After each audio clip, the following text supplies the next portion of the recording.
তোমাদের জন্য একটা সূর্য আছে, আমার জন্য একটা সূর্য আছে।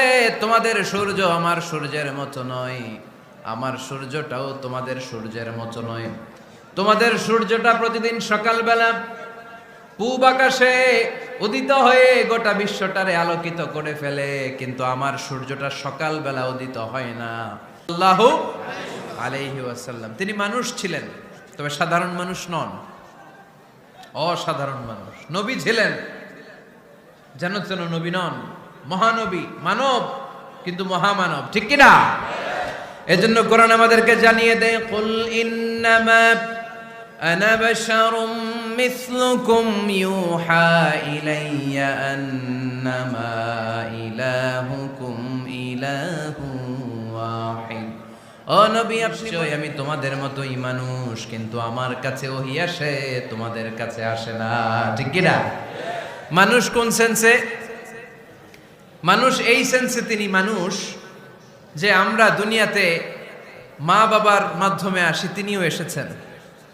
আমরা পৃথিবীতে বিয়ে করি, আল্লাহর হাবিবও করেছেন। আমরা বিয়ে করলে সন্তান হয়, আল্লাহর হাবিব সাল্লাল্লাহু আলাইহি ইসলামের 4 কন্যা 2-3 পুত্র সন্তান ছিল। আমরা আমাদের আঘাত পেলে গা ঝরে রক্ত বেরোয়, আল্লাহর হাবিব সাল্লাল্লাহু আলাইহি ইসলামের উহুদের ময়দানে দাঁত ভেঙে রক্ত ঝরেছে, ঠিক কিনা?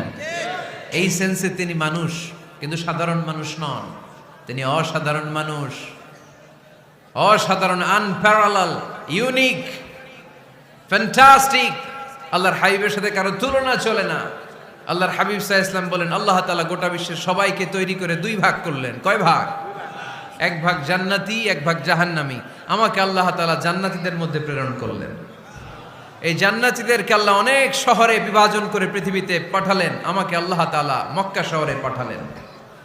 মক্কা শহরে অনেকগুলো বংশ আছে, সেখান থেকে আল্লাহ তাআলা আমাকে কুরাইশ বংশে পাঠালেন। কুরাইশ বংশে অনেক খানদান আছে, আমাকে আল্লাহ তাআলা হাশমি খানদানে পাঠালেন। হাশমি খানদানে অনেক পরিবার আছে, আমাকে আব্দুল মুত্তালিবের পরিবারে পাঠালেন। আব্দুল মুত্তালিবের পরিবারে অনেক সদস্য আছে, এই সব সদস্য বৃন্দদের মধ্য থেকে আমাকে শ্রেষ্ঠ মানুষ করে তিনি দুনিয়ায় পাঠালেন। আনা খায়রুকুম বাইতা আনা খায়রুকুম নাফসা, আমি ঘরের দিক থেকেও সেরা, আমি মনের দিক থেকেও সেরা, আমি ব্যক্তিত্বের দিক থেকেও সেরা, আমার চাইতে সেরা পৃথিবীতে কেউ নাই। কিন্তু ওয়ালা ফখর, এই কারণে আমি কোনো গর্ব অহংকার করি না। চিল্লায় পড়েন সুবহানাল্লাহ। তার মানে কোরআন আমাদেরকে প্রথমে জানালো তিনি হলেন রাসূলুল্লাহ, আল্লাহর রাসূল, তিনি আল্লাহর নবী, আল্লাহর রাসূল। দ্বিতীয় পর্যায়ে কোরআন আমাদেরকে জানালো তিনি হলেন শেষ রাসূল, শেষ নবী। তৃতীয় পর্যায়ে কোরআন বিশ্বনবীর ব্যাপারে আমাদেরকে ইনফরমেশন